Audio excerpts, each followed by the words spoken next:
Bill Gates and Warren Buffett are here. Gates is the co-chair of the Bill and Melinda Gates Foundation.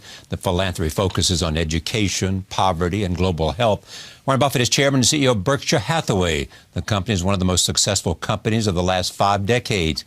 The two have famously been friends for more than 25 years.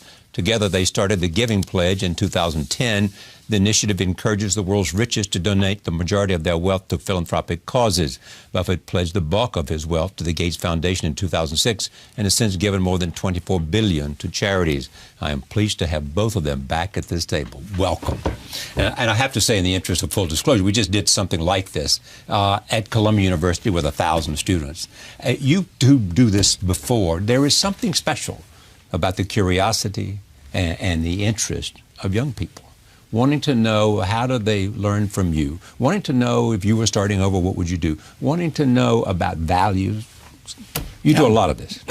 Well, about the friendship, we met on July 5th, 1991, and hit it off immediately. Bill was a little reluctant at first, but he got there. And reluctant to come. Yeah, definitely. No, I mean, if it wasn't for his mother, we probably wouldn't know each other. And we've had a good time ever since. And we've cooperated on, particularly on the Giving Pledge, but other things as well. And I have to say, everything about it's turned out well. He sits on your board. He sits on the Berkshire board, and we have a lot of fun talking about a lot of things. But the big thing that really came out of one of those discussions that really was the Giving Pledge.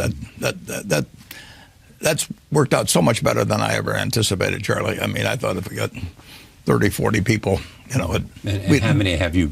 I think we're 156 or something like that. And the people, and now we've gone beyond the borders of the United States, which I didn't feel would originally happen. And people are learning more, our members, about effective philanthropy. They're learning about things that didn't work. They're learning about how people handle within their families, wealthy families. And it's worked out so much better than I would have guessed 6 years ago or 7 years ago. Both of you have made the point that there are a lot, because of success in technology, there are a lot of people with a lot of money who are much younger. Yeah, it's a great thing that these companies are doing so well. And as a group, I'd say it's a particularly philanthropic group. I didn't give huge gifts until I was 45. Some of them in their 30s are already doing amazing things. Why and were you, if the word is reluctant to give early than that? I hadn't taken the time to understand where the huge payoffs were. And I was pretty maniacal about Microsoft. And only in my late 30s, with some encouragement from my wife, Melinda, did I start to study it, talk with her about it. We knew we would do it by the time I was 60, but as we were doing that learning, we decided we should accelerate it. And we found a lot of ways that we thought we could have high impact. And the principal sort of mission call was that all lives are equal. That's right. And a lot of that outside the United States has gone to save lives and have kids grow up to be healthy. How did you decide that you'd rather give your money to the Gates Foundation than create some foundation of your own and go out and find people to run it and do whatever you wanted to do? Well, my first wife, Susie, and I actually started a foundation over 50 years ago. And we'd talked about it since we were in our 20s. And I always thought I'd be rich. She didn't think I would be. And I said to her, if I compound money at the rate I hope to compound money, there will be really large sums later on, and you're good at giving it away, I'm good at making it, so I'll make it first and you give it away. And she thought that was sort of half a cop-out and half logical. and probably told you so. Yeah, absolutely. And so we did something, like I say, it started over 50 years ago, but I really thought that there would be large sums later on, and that she was particularly good at empathizing with people, understanding their needs, putting the personal energy into it, and everything. She would be better at giving away money than I would be. And she died in 2004, as you know. So then I had to rethink what I was going to do. And so in 2006, I decided that essentially 5 foundations, the Bill and Melinda Gates Foundation being the largest, and I looking for people that had similar goals with philanthropy than what I had. And the idea that every life is of equal value is just fundamental to me. With your luck, you can be lucky. And you knew Bill would run it well. Oh, of course he was. I mean, he had his own money up, which is a big deal. But far more than that. I mean, you had two much younger people, very bright, very hardworking. They work much harder at this than most people do in this country in their jobs, and they were on the same track I was on. It proven quantity. I mean, everything about it made sense, and it's continued to make sense 10 years later. Bill talked about Melinda's influence. You have said to me about Susie, your late wife, I was a mess until I met Susie. I think that's understating it. Yeah. No, she changed my life. I mean, there's no question about that. How did she change your life? Well, I was a very lopsided, not well-adjusted person who happened to be very good at one thing, and she put me together. I mean, and it wasn't overnight either. I mean, but she just had that little sprinkling can, and finally she saw a few sprouts come up. Was it a coming together of opposites, or? No, I wouldn't say that. We had very similar values. We were in sync. Yeah. Big in a very big way,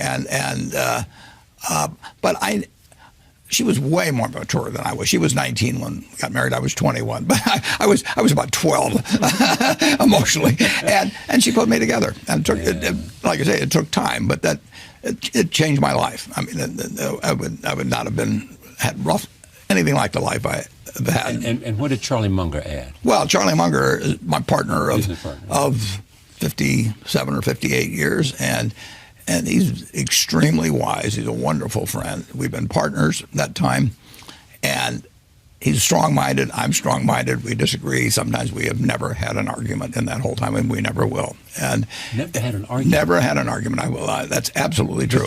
You must disagree on it. Absolutely, we disagree. But so if you disagree, how do you decide to? Well, what he says at the end is, when we disagree, he says, well, Warren, you'll end up agreeing with me because you're smart and I'm right. I mean, where do I attack that particular problem?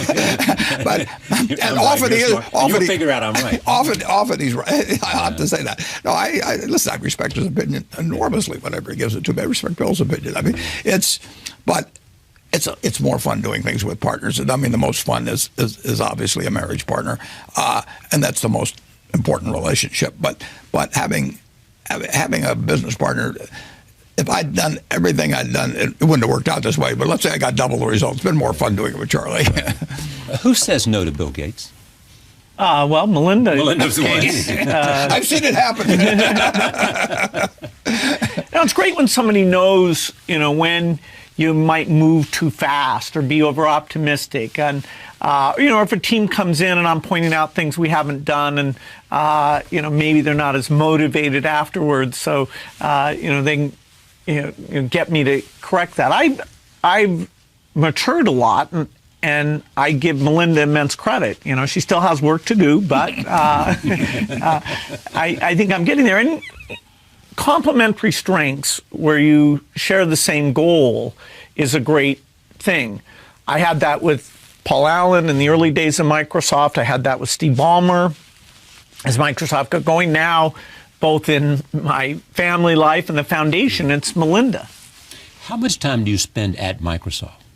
I'm there about 15% of the time, and I get to work just on the R&D part, brainstorming with people, thinking, okay, how we're going to take this artificial intelligence and make it understand, help you use your time better. It's a very exciting time in software, and there's 5 companies that are in a really strong position. Microsoft is leading in some really cool stuff. So the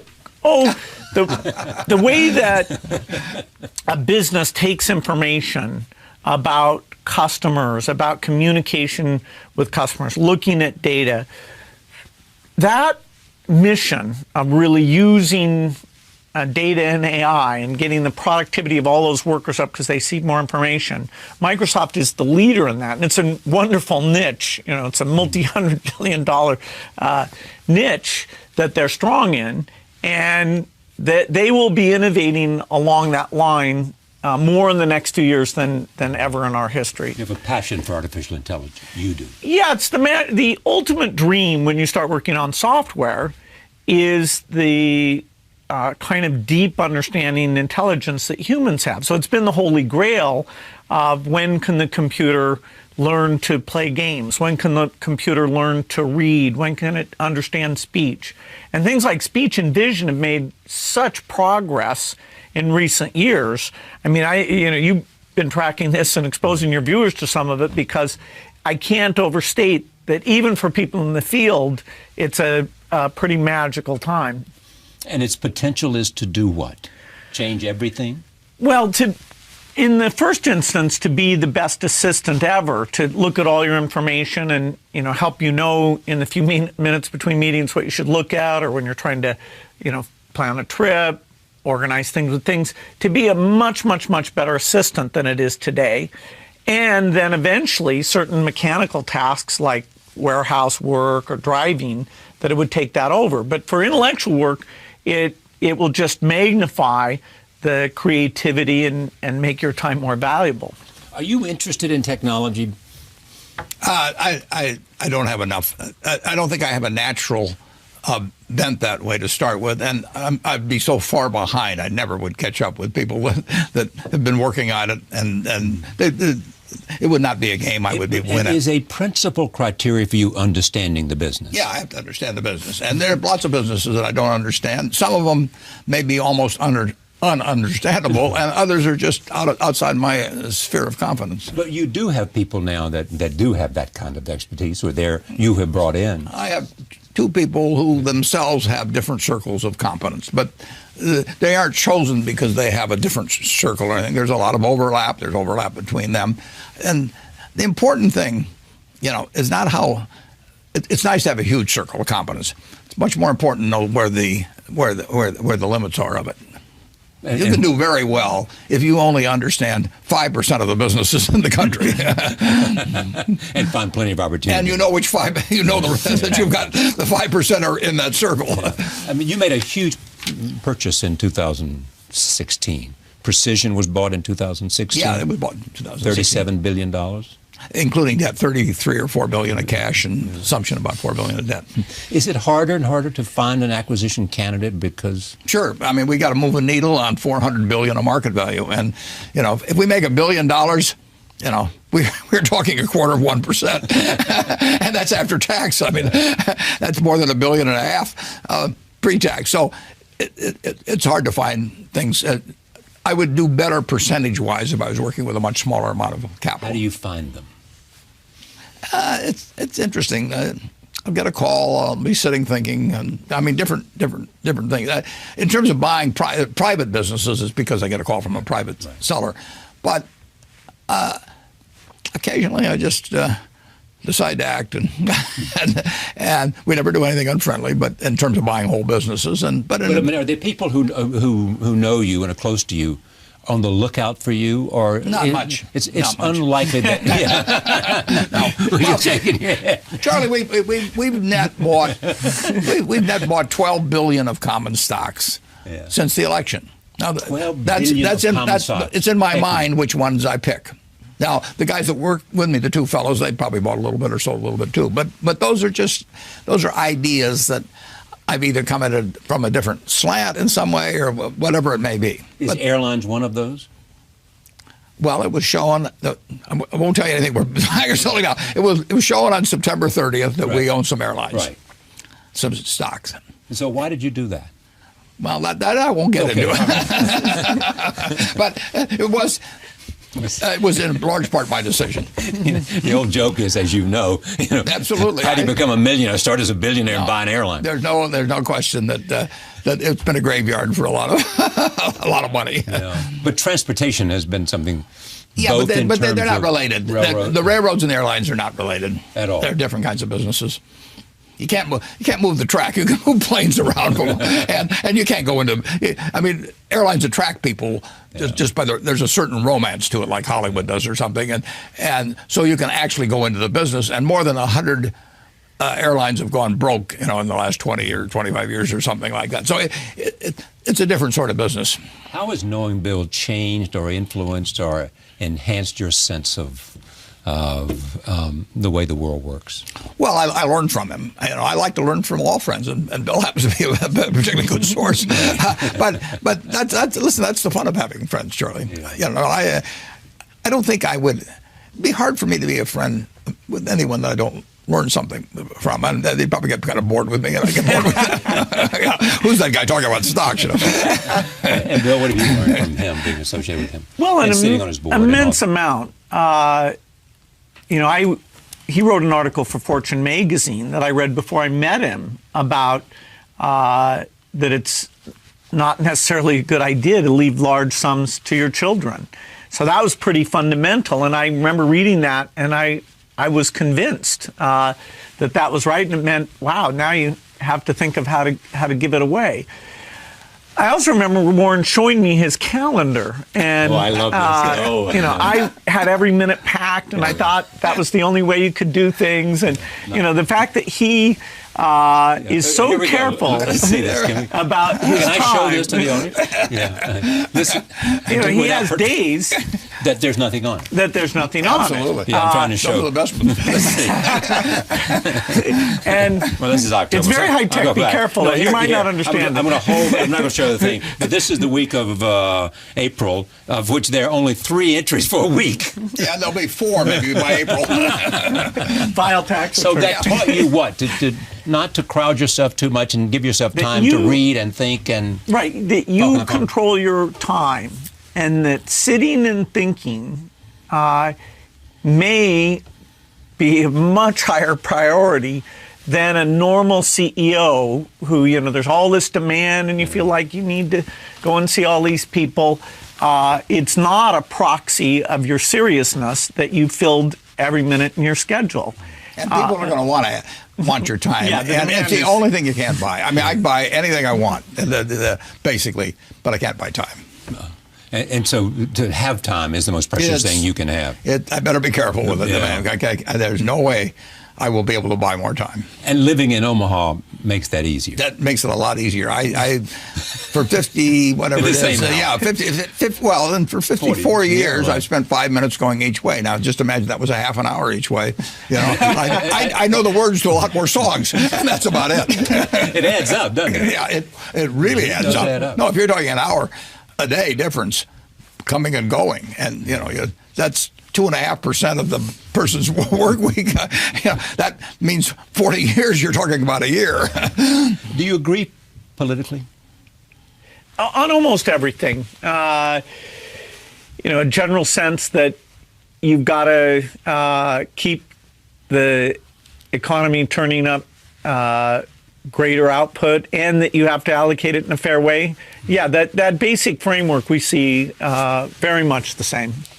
Do both of you believe we can achieve a 4% growth rate?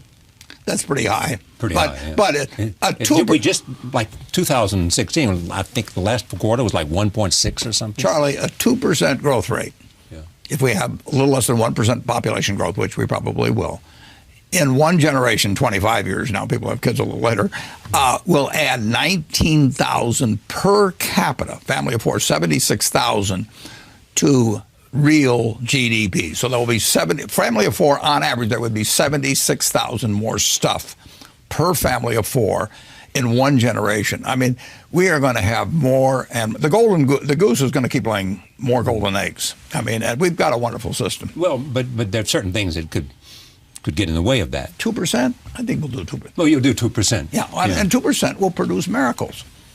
Yeah, but 3% is probably possible, isn't it? It may or may not.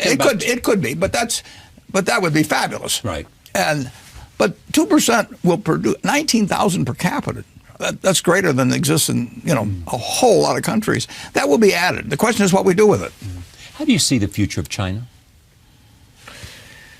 Well, they've done a great job on some things. They're not a democracy, and so it hangs in the balance how their political system will evolve. But in terms of raising incomes, getting rid of poverty, improving health, it's an unbelievable miracle that their embrace in their own special way of the market, since really just 1990, they've done very well. And so they're the second biggest economy in the world. They're serious about trade. They're serious about clean energy. They are super important. The most important relationship in the world is the U.S.-China relationship. Clearly. Because they're the two biggest economic powers in the world. Right, and they're rising. And they'll continue to be. And we're strong, and we're going to stay very strong. Yeah. What could make us not stay strong? There's a lot of strength that we've built up over decades. The way we do research, our universities, the way that people take risks, and that's why our technology companies are still so strong. Our biotech companies are still so strong. So the education system is one that we need to go back and look at, and that is one huge source of inequity. Because if you get a great education, actually, the outcomes are pretty good. Different. The mobility. Your experience has told you that's much harder than even you imagined. Improving the U.S. education system, yes. The dropout rate has gone down a bit, so that's great. But the overall reading scores, math scores, and the inequality hasn't budged much in the last 10 years. And one of the goals of our foundation is to, working with partners, change that. And so far, it's proven to be one of the tougher ones, but we still believe that it's super important, and there are promising, if we look at individual schools, we see great things. So we still believe it's achievable. All the talk about immigration, I want to talk about it a little bit, but all the talk about immigration, are we still looking at a situation where some of the best and brightest from overseas come here, get an education, and then go back to India or China or wherever it is, rather than staying here? Well, a lot do stay. And the most important import the U.S. has ever had, by far, is human talent. It's been to our benefit that a lot of the hardest working, best and brightest from almost every country in the world have wanted to come to the U.S. And so if you look at university departments or doctors, engineers, people starting up companies, building jobs, it's been a huge strength of ours. We haven't always made it super easy for that to work, but it has worked very, very well. So the number going back, it's meaningful, but net, we are still a huge beneficiary of human talent. But it used to be said, and Tom Friedman, I think, first wrote this, we ought to staple a green card to every diploma. Yeah, I believe that. Now, is that a bias because I'm from the tech industry where we can create multiple jobs around the engineer instead of having to do that outside the United States? Yes, I believe that keeping talent in the country is a great thing. Tell us the story, because you told me the story, and I didn't have it before. You think the second most important document in America's history after the Declaration of Independence, or perhaps the U.S. Constitution, or both, is this letter? Yeah, it was a letter written by two immigrants. It was a letter written by two Jewish immigrants. Whose names and, were? and that doesn't sound like much to tell you one of the names, but in August of 1939, just before Germany moved into Poland, Leo Szilard, whose name is not well known, who was born in Hungary, but he went to Germany and he worked in Germany with Albert Einstein. And in 1933, I believe both of them left Germany. And where do they come? They come to the United States. And they become United States citizens. And they co-sign a letter to President Roosevelt. Szilard got Einstein to sign it because his name carried more weight. And that letter, which you can see on the internet, not even a full page, says Germany is going, I'm really paraphrasing it here, but Germany's going to get an atom bomb, and it may work. It didn't say for sure it would, and that we better get to work on one. And the Manhattan Project came out of that, and who knows what would have happened in World War II. If Hitler hadn't been so anti-Semitic, basically, he drove out these great scientists and everything. And secondly, if those two hadn't chose to emigrate to the United States, the United States was, it welcomed them, and they may have saved this country. They may have saved this country. So Germany did not get it, and we did. Yeah, we those V1s and V2s that were lobbed over there into England and everything, this didn't have the right warhead from the standpoint of the Germans. And if we'd started 3 years later, who knows what would have happened. Remarkable men, and they were both immigrants. You sent me a note maybe a month ago, and you basically said, I'm not worried about the American economy. That's right. What I worry about is that somehow, in some way, we'll make a mistake in terms of the employment of nuclear weapons, or some bad character will buy them or steal them. And Weapons of mass destruction are out there. Destruction. And That's the some knowledge, tragic accident, maybe it's a computer clip or whatever it might be. It's a tiny, tiny probability any given day. Right. But there are people who wish us ill. There are people who would like to kill millions of Americans, and there's some psychotics. There's religious fanatics. There's megalomaniacs. The world has a certain number of them, and if they get in the wrong position and they have the knowledge and they have the ability, there are people that would like to kill millions of Americans, and the weapons are there to do it. Einstein said shortly after the launch of what was then called the atomic bomb, he said, I know not with what weapons World War III will be fought, but World War IV will be fought with sticks and stones. And that probability exists, and it's the number one job of the President of the United States, which every president acknowledges, is to the extent possible protect us from weapons of mass destruction. And they can exist with individuals, but you don't worry too much about that, the intent. But with organizations and maybe even with a couple of nations. And it's the only real cloud on America over time. We'll solve the economic problems, but that's number one. You agree? I agree, and it's not just nuclear weapons. No. The bioterrorism piece is also quite daunting. And what's the bioterrorism piece? Well, in an extreme case, somebody would reconstruct, say, a smallpox virus and have that spread, and it would not only kill millions, it could potentially kill billions. And there was on the op-ed piece in the New York Times within the last about 2 years. I checked with Bill because I don't understand this stuff well enough, and he said, yeah, it makes sense that in terms of being feasible. And it was basically about reconstituting smallpox. I mean, there are people in the world, there may be organizations, probably are organizations, that would love the idea of creating a smallpox epidemic. And how do you prevent them from doing that? Well, you want to have surveillance to catch it as soon as you can. You want to have medical tools where you can create a vaccine and protect people. Science is working on the defense part of this. At the same time, it's making the offense slightly easier. So if we're vigilant, there's a lot of steps we can take to make the risk lower, just like minimizing access to fissile materials meaningfully reduces the chance of a nuclear weapon. There are some who argue that the next war will not be a nuclear war, or it may perhaps not even bioterrorism. It will be a cyber war. That's a third area. And I personally think there's only the three, but that's not much comfort. Yes, a modern society depends on electricity and communications and information flow.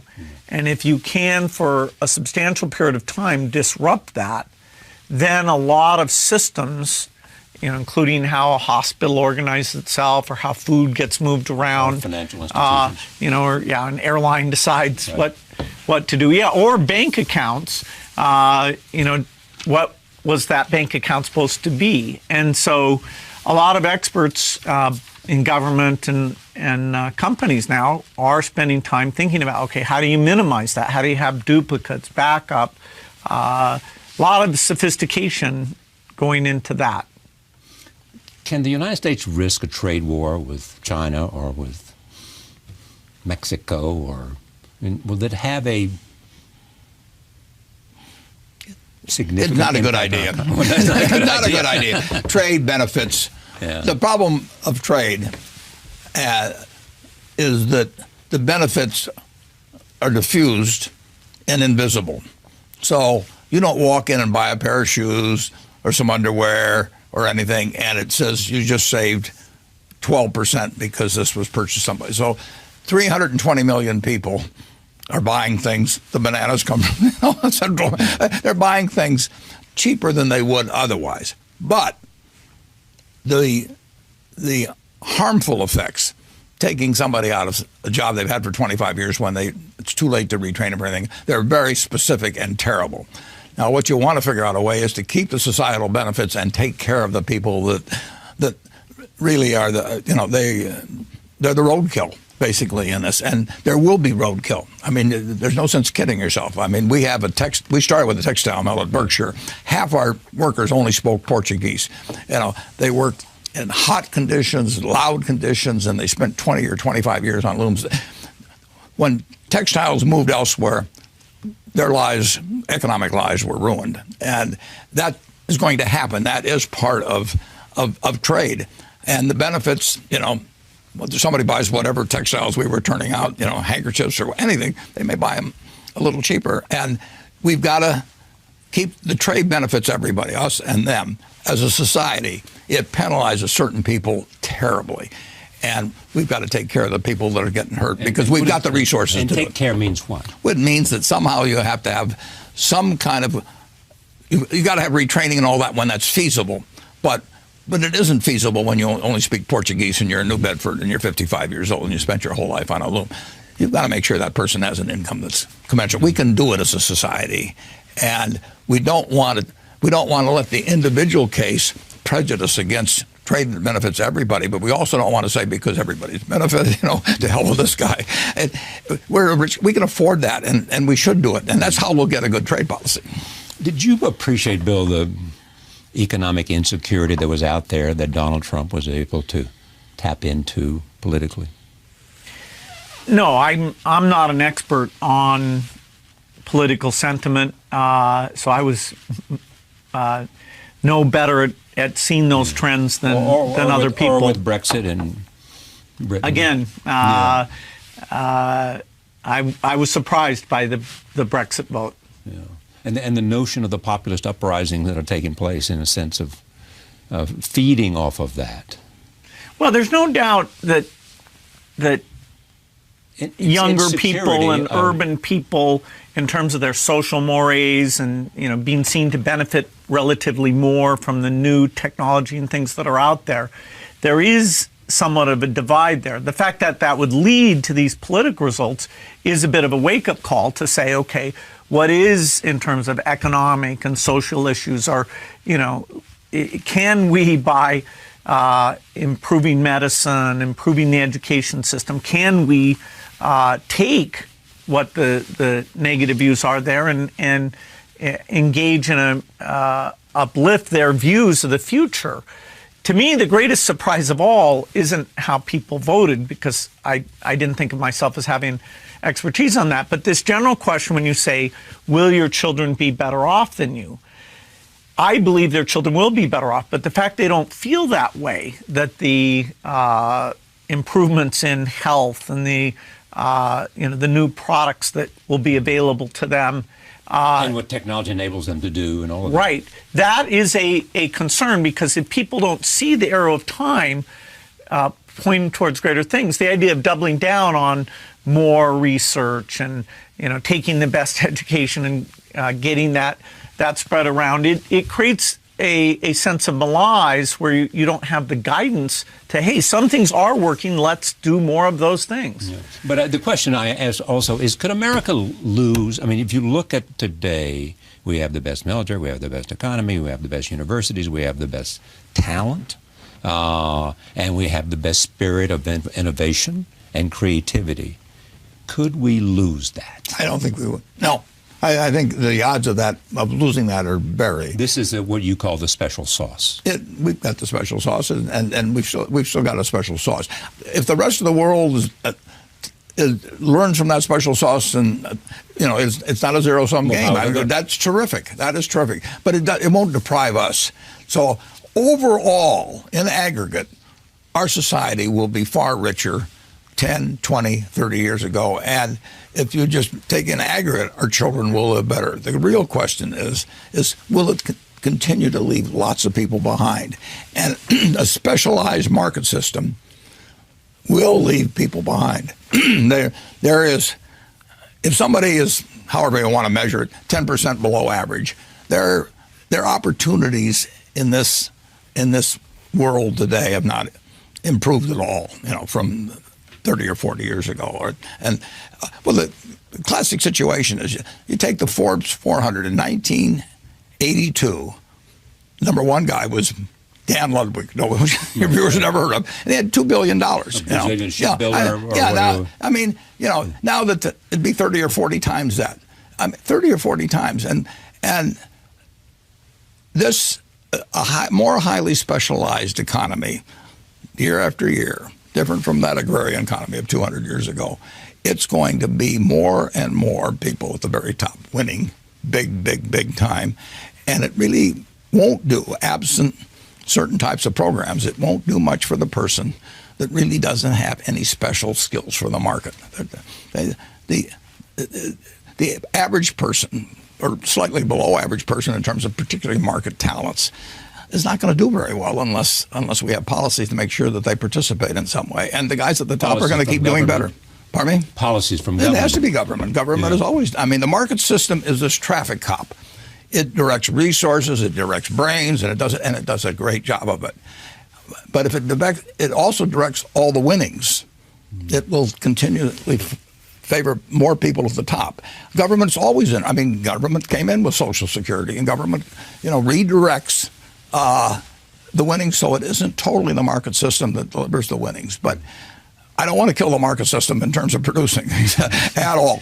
We want more and more stuff, but there will be more and more people falling further relatively behind, and that's not a good result. We can afford it. We can do better. And somebody, I'm sure you saw this. There was a report, I think, last week, and suggested they took 8 billionaires and basically said they have more wealth than the bottom half of the population in the world. Yeah. And 50% of the people in the world. Well, and in this country, if you took the Forbes 400, they had $93 billion in 1982, and they have $2.4 trillion now. 25 times as much, not exactly the same people, but take the 400, 25 times as much as 35 years ago.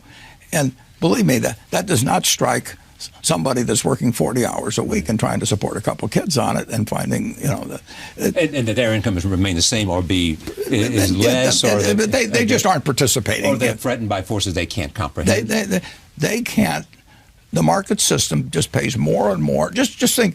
Say you're a middleweight boxer. In the 30s you were limited to, you wouldn't even get on the undercard at Madison Square Garden, and it was limited. But then television comes along, and cable comes along, and pay-per-view, and tens of millions of dollars. So at the top, it's terrific.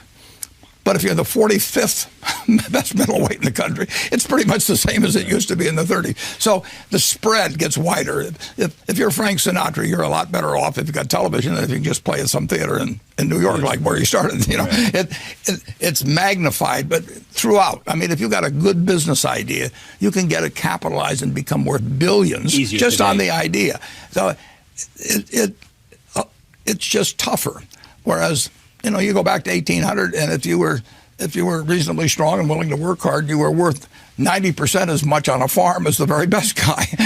It just the differential, and it'll keep widening. The market system will push it in that direction. But government is there to. And what would you change if you could?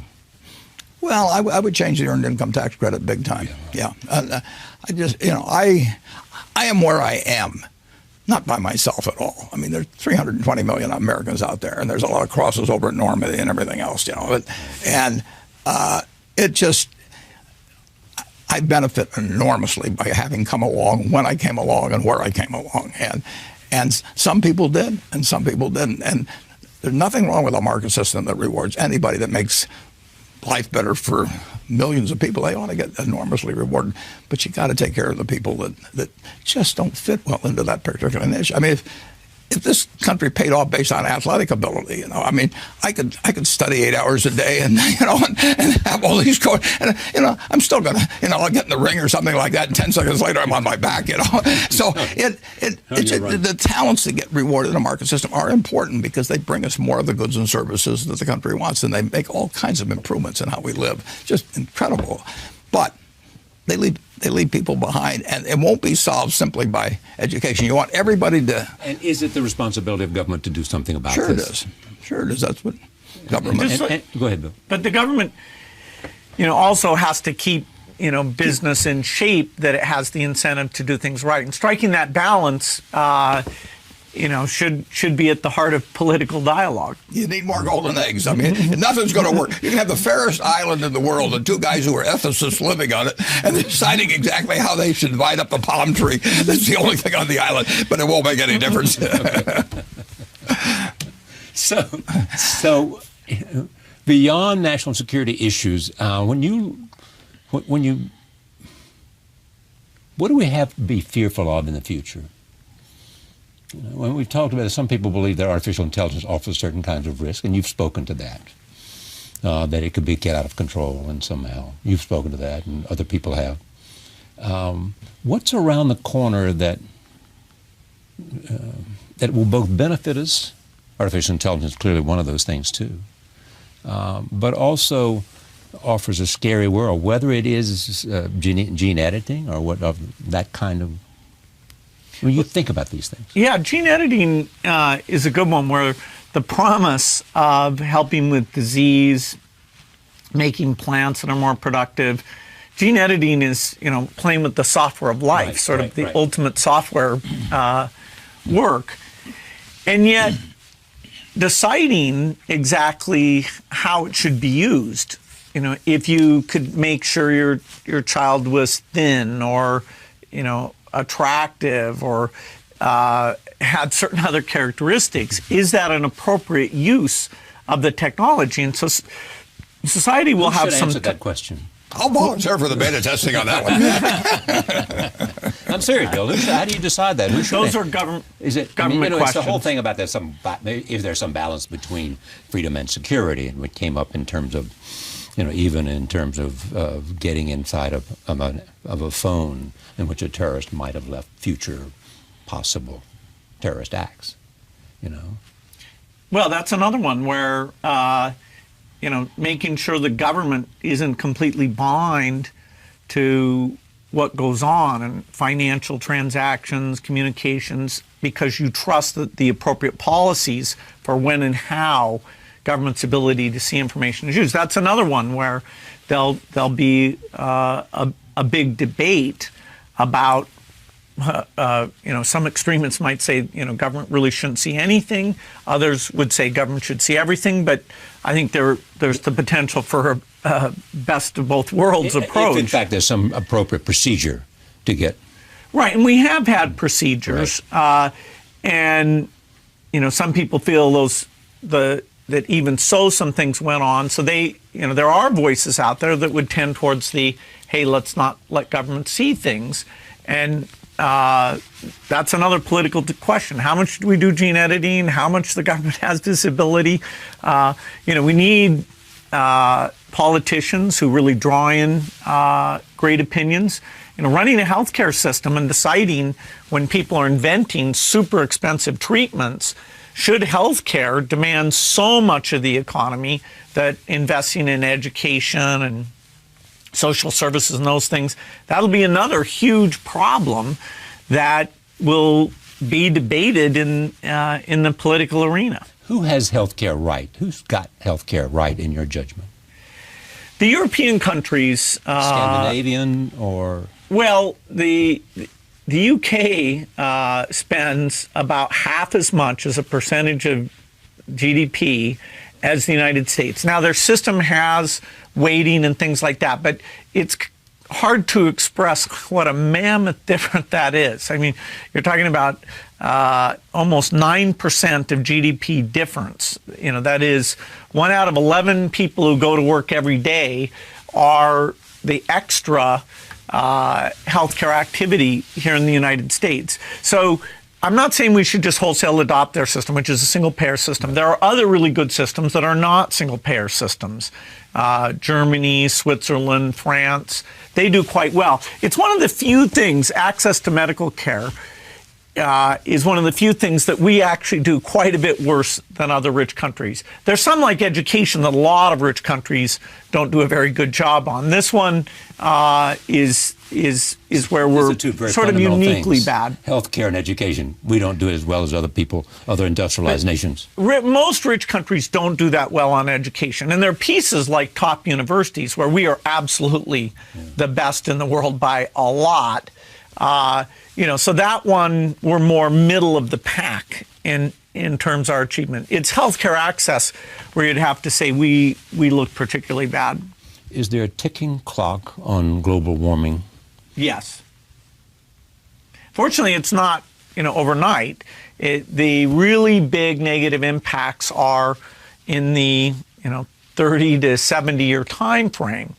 Although it has already increased the chance of drought and storms, and we're seeing that. You can see a direct causation there.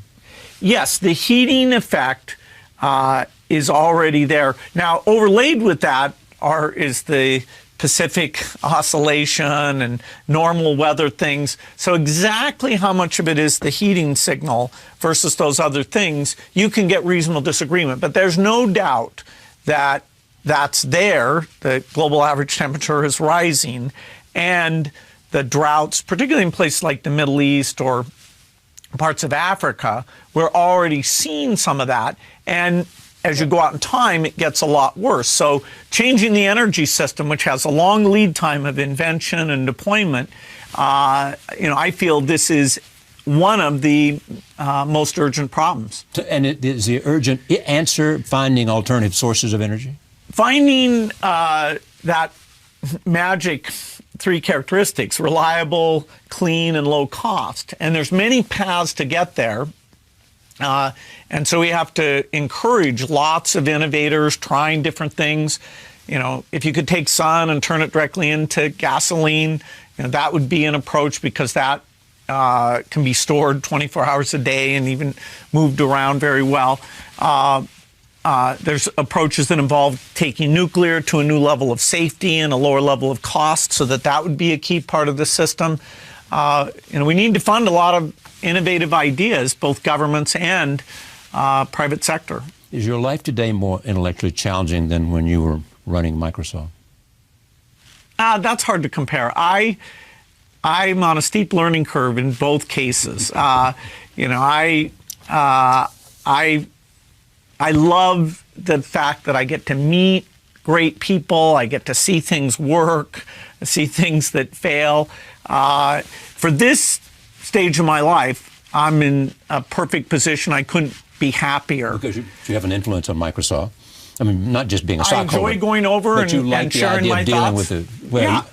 And they, I get to keep up to date a little bit because of that. And we're using some of those digital enablement things, like to get cheap financial services to poor people all over the world, or to look at medical data.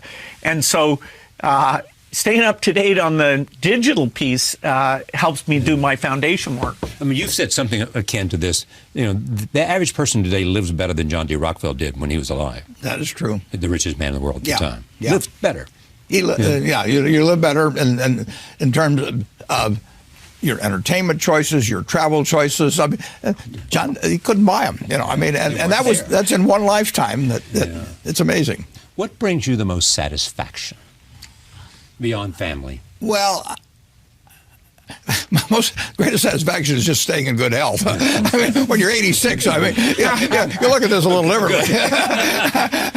So you're in good health? Oh yeah, I enjoy every day. I enjoy. But what is it that you enjoy? Well, I enjoy running Berkshire. Yeah. I mean, if you get right down into my psyche, that's what I want to be. Yeah, no, it's been my painting for 50 some years. I get to paint what I want. I don't have to do follow what Wall Street is telling me to do next quarter or something like that. So I own the brush, I own the canvas, and the canvas is unlimited.